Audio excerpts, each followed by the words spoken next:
BJP ಸೇರ್ಪಡೆ ಬೆನ್ನಲ್ಲೇ ಮತ್ತೊಂದು ಸಂಚಲನ ಆಗ್ತಾ ಇದೆ. ರಾಜ್ಯ ರಾಜಕೀಯದ ಮತ್ತೊಂದು ಮಹತ್ವದ ಬೆಳವಣಿಗೆಯ ಸುದ್ದಿ ಇದು.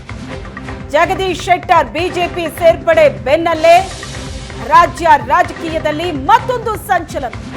ಶೆಟ್ಟರ್ ಬೆನ್ನಲ್ಲೇ ಕೇಸರಿ ಪಾಳೆಯವನ್ನ ಸೇರ್ತಾರಾ ಜನಾರ್ದನ ರೆಡ್ಡಿ? ಬಿಜೆಪಿ ಹೈಕಮಾಂಡ್ಗೆ ಸಂದೇಶವನ್ನ ರವಾನಿಸಿದ್ರ ರೆಡ್ಡಿ? ಬಿಜೆಪಿ ಸೇರೋದಕ್ಕೆ ಸಿದ್ಧ ಅಂತ ಪರೋಕ್ಷ ಸೂಚನೆ ಕೊಟ್ಟಿದ್ದಾರೆ ಜನಾರ್ದನ ರೆಡ್ಡಿ.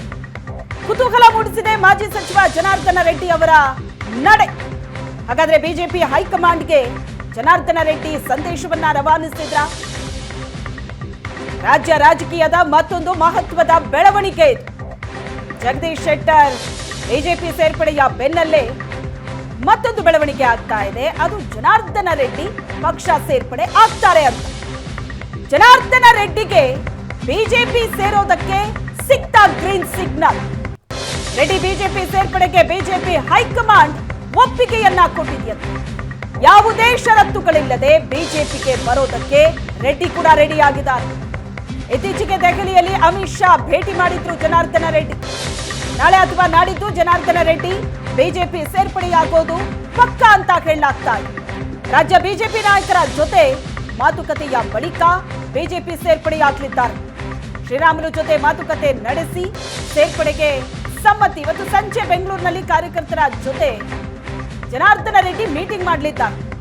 ನಾಳಿನ ಕೋರ್ ಕಮಿಟಿ ಸಭೆ ಬಳಿಕ ಅಧಿಕೃತ ಘೋಷಣೆ ಆಗುವಂತಹ ಸಾಧ್ಯತೆ ಇದೆ. ಜನಾರ್ದನ ರೆಡ್ಡಿಗೆ ಬಿಜೆಪಿ ಸೇರೋದಕ್ಕೆ ಹಾಗಾದ್ರೆ ಗ್ರೀನ್ ಸಿಗ್ನಲ್ ಸಿಗ್ತಾ? ರೆಡ್ಡಿ ಬಿಜೆಪಿ ಸೇರ್ಪಡೆಗೆ ಬಿಜೆಪಿ ಹೈಕಮಾಂಡ್ ಒಪ್ಪಿಗೆ ಕೊಟ್ಟಿದೆಯಂತೆ. ಯಾವುದೇ ಷರತ್ತುಗಳಿಲ್ಲದೆ ಬಿಜೆಪಿಗೆ ಬರೋದಕ್ಕೆ ರೆಡ್ಡಿ ಕೂಡ ರೆಡಿಯಾಗಿದ್ದಾರೆ. ಇವತ್ತು ಸಂಜೆ ಬೆಂಗಳೂರಿನಲ್ಲಿ ಕಾರ್ಯಕರ್ತರ ಜೊತೆ ಮೀಟಿಂಗ್ ಮಾಡ್ತಾರೆ. ನಾಳಿನ ಕೋರ್ ಕಮಿಟಿ ಸಭೆ ನಂತರ ಜನಾರ್ದನ ರೆಡ್ಡಿ ಅಧಿಕೃತವಾಗಿ ಘೋಷಣೆ ಮಾಡಲಿದ್ದಾರೆ. ಜನಾರ್ದನ ರೆಡ್ಡಿ ಅವರ ಬಿಜೆಪಿ ಸೇರ್ಪಡೆ ಸದ್ಯಕ್ಕೆ ಬಹಳ ಚರ್ಚಿತವಾಗ್ತಾ ಇರುವಂತಹ ವಿಚಾರ.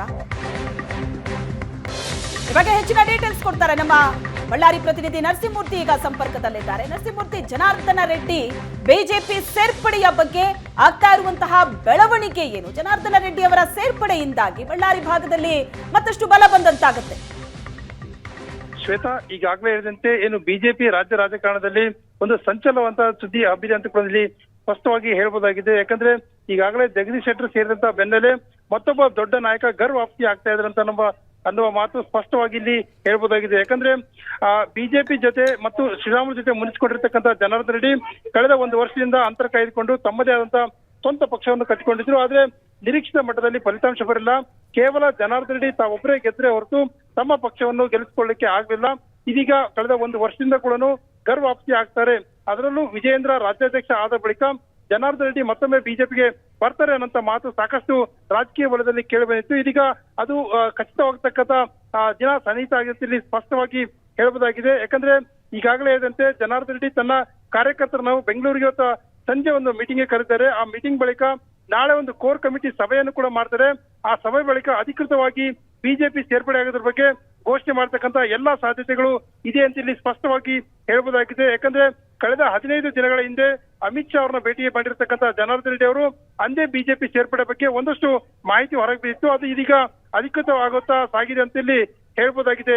ಶ್ವೇತಾ, ಇದು ಕೇವಲ ಬಳ್ಳಾರಿ ಮಾತ್ರವಲ್ಲದೆ ಕಲ್ಯಾಣ ಕರ್ನಾಟಕ ಭಾಗದ 5ಕ್ಕೂ ಹೆಚ್ಚು ಲೋಕಸಭಾ ಕ್ಷೇತ್ರದಲ್ಲಿ ಜನಾರ್ದನ ರೆಡ್ಡಿ ಬಿಜೆಪಿಗೆ ಬರ್ತಕ್ಕಂಥದ್ದು ಒಂದು ದೊಡ್ಡ ಪರಿಣಾಮ ಬೀರುತ್ತೆ ಅಂತ ಇಲ್ಲಿ ಹೇಳ್ಬೋದಾಗಿದೆ. ಇದ್ರ ಜೊತೆಗೆ ಏನಂತಂದ್ರೆ ಪ್ರಮುಖವಾಗಿ ಬಳ್ಳಾರಿ ಜಿಲ್ಲೆಯ 5 ಕ್ಷೇತ್ರಗಳಲ್ಲಿ ಏನು ವಿಧಾನಸಭಾ ಚುನಾವಣೆ ವೇಳೆ 5 ಕ್ಷೇತ್ರಗಳಲ್ಲಿ ಬಿಜೆಪಿ ಸೋಲನ್ನು ಅನುಭವಿಸಿತ್ತು. ಇದೀಗ ಅದಕ್ಕೆ ಜನಾರ್ದನ ರೆಡ್ಡಿ ಅವರು ಕೂಡ ಕಾರಣ ಅಂತ ಕೂಡ ಇಲ್ಲಿ ಹೇಳಲಾಗ್ತಿತ್ತು. ಅದೇ ಇದೀಗ ಜನಾರ್ದನ ರೆಡ್ಡಿ ಲೋಕಸಭಾ ಚುನಾವಣೆ ಹೊತ್ತಲ್ಲಿ ಬಿಜೆಪಿಗೆ ಬರ್ತಕ್ಕಂಥದ್ದು ಬಳ್ಳಾರಿ ಮಟ್ಟಿಗೆ ಅತಿ ದೊಡ್ಡ ಶಕ್ತಿ ಮತ್ತು ಶ್ರೀರಾಮುಲು ಅವರಿಗೆ ಕೂಡ ಒಂದು ದೊಡ್ಡ ಬಲ ಬಂದಂತೆ ಅನ್ನೋಂತ ಮಾತನ್ನು ಸ್ಪಷ್ಟವಾಗಿ ಇಲ್ಲಿ ಹೇಳಬಹುದಾಗಿದೆ.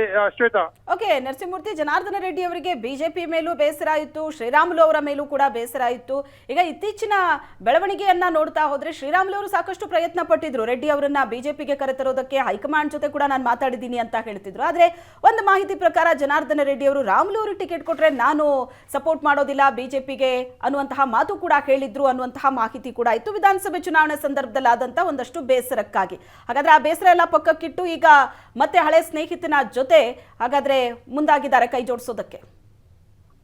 ಶ್ವೇತಾ, ಈಗಾಗಲೇ ಹೇಳಿದಂತೆ ಏನು ಜನಾರ್ದನ್ ರೆಡ್ಡಿಗೆ ಬಿಜೆಪಿಗೆ ಮತ್ತೆ ಜನಾರ್ದನ್ ರೆಡ್ಡಿ ಅನಿವಾರ್ಯ ಅನ್ನೋಂತ ಸ್ಥಿತಿ ಬಳ್ಳಾರಿಯಲ್ಲಿ ನಿರ್ಮಾಣ ಆಗಿರುತ್ತಿಲ್ಲಿ ಹೇಳ್ಬೋದಾಗಿದೆ. ಯಾಕಂದ್ರೆ ಜನಾರ್ದನ್ ರೆಡ್ಡಿ ಮತ್ತು ಶ್ರೀರಾಮುಲು ಒಟ್ಟಾಗಿ ಸೇರಿದಾಗ ಮಾತ್ರ ಬಳ್ಳಾರಿ ಬಿಜೆಪಿಗೆ ಒಂದು ದೊಡ್ಡ ಬಲ ಬರುತ್ತದೆ ಅನ್ನೋಂತ ಮಾತನ್ನು ಸ್ಪಷ್ಟವಾಗಿ ನಾವು ಹೇಳ್ಬೋದಾಗಿದೆ. ಯಾಕಂದ್ರೆ ಇದಕ್ಕೆ ಉದಾಹರಣೆಯಾಗಿ 2008ರಲ್ಲಿ ಜನಾರ್ದನ್ ರೆಡ್ಡಿ, ರಾಮುಲು ಸೇರಿದಂತೆ ಅವರ ಒಂದು ದೊಡ್ಡ ಬಳಗ ಶಕ್ತಿಯಾಗಿ ಹೊರಹೊಮ್ಮಿರ್ತಕ್ಕಂಥ ಹಿನ್ನೆಲೆಯಲ್ಲಿ ಬಳ್ಳಾರಿ ಜಿಲ್ಲೆಯ 10 ಕ್ಷೇತ್ರಗಳ ಪೈಕಿ 9 ಕ್ಷೇತ್ರದಲ್ಲಿ ಬಿಜೆಪಿ ಅವತ್ತು ಗೆದ್ದಿತ್ತು.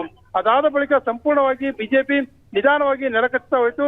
2013 ರಿಸಲ್ಟ್ ಮತ್ತು 2018 ಮತ್ತು 2023 ರಿಸಲ್ಟ್ ನೋಡೋದಕ್ಕಂತಂದ್ರೆ ಬಿಜೆಪಿ ಹಂತ ಹಂತವಾಗಿ ಕುಸಿಯುವತ್ತ ಸಾಗಿತ್ತು. ಅದರಲ್ಲೂ 2023 ಚುನಾವಣೆಯಲ್ಲಿ ಸಂಪೂರ್ಣವಾಗಿ ಬಳ್ಳಾರಿ ಜಿಲ್ಲೆಯಲ್ಲಿ ನೆಲಕಚ್ಚುವ ಮೂಲಕ ಏನು ರೆಡ್ಡಿ ಮತ್ತು ರಾಮುಲ ಬಣ ಒಟ್ಟಾಗಿಲ್ಲದೆ ಇದ್ರೆ ಬಿಜೆಪಿ ಬಳ್ಳಾರಿಯಲ್ಲಿ ಶಕ್ತಿ ಕುಂದಿದೆ ಅನ್ನೋಂತ ಮಾತನ್ನು ಸಾಬೀತು ಕೂಡ ಆಗಿತ್ತು. ಹೀಗಾಗಿ ಎಲ್ಲ ಒಂದ್ ಕಡೆ ಬಿಜೆಪಿ ಕೂಡ ಜನಾರ್ದನ್ ರೆಡ್ಡಿಯನ್ನು ರಾಜ್ಯ ನಾಯಕರು ಬಿಜೆಪಿಗೆ ಜನಾರ್ದನ್ ರೆಡ್ಡಿ ಕರೆತರುವಂತ ಪ್ರಯತ್ನ ಮಾಡಿದ್ರು. ಶ್ರೀರಾಮುಲು ಕೂಡ ಅದರಲ್ಲಿ ಒಂದು ಮಹತ್ವದಂತ ಪಾತ್ರವನ್ನು ವಹಿಸಿದ್ರು. ಕಳೆದ 2 ತಿಂಗಳ ಹಿಂದೆ ಡೆಲ್ಲಿಗೆ ತೆರಳಿರ್ತಕ್ಕಂಥ ಶ್ರೀರಾಮುಲು ಅವರು ಸಾಕಷ್ಟು ಪ್ರಯತ್ನವನ್ನು ಮಾಡಿದ್ರು. ಅದ್ಯಾವುದೂ ಕೂಡ ಫಲಕಾರಿಯಾಗಿರಲಿಲ್ಲ.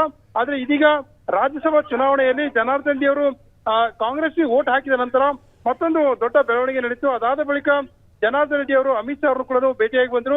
ಈ ಎಲ್ಲಾ ಬೆಳವಣಿಗೆಗಳು ಇದೀಗ ಫಲ ಸಿಗ್ತಕ್ಕಂತ ಸಮಯ ಬಂದಿದೆ ಅಂತ ಇಲ್ಲಿ ಹೇಳ್ಬೋದಾಗಿದೆ. ನಾಳೆ ಬಹುತೇಕ ಬೆಂಗಳೂರಲ್ಲಿ ಜನಾರ್ದನ್ ರೆಡ್ಡಿ ಬಿಜೆಪಿಗೆ ಸೇರ್ತಕ್ಕಂಥ ಸಾಧ್ಯತೆ ಹೆಚ್ಚಾಗಿದೆ. ಯಾವುದೇ ಒಂದು ಕಂಡೀಷನ್ ಹಾಕದೆ ನೇರವಾಗಿ ಪಕ್ಷಕ್ಕೆ ಸೇರ್ಪಡೆ ಆಗ್ತಾ ಇದ್ದಾರೆ. ಶ್ವೇತಾ, ಎಸ್, ಥ್ಯಾಂಕ್ ಯು ನಿಮ್ಮೆಲ್ಲ ಡೀಟೇಲ್ಸ್ಗೆ.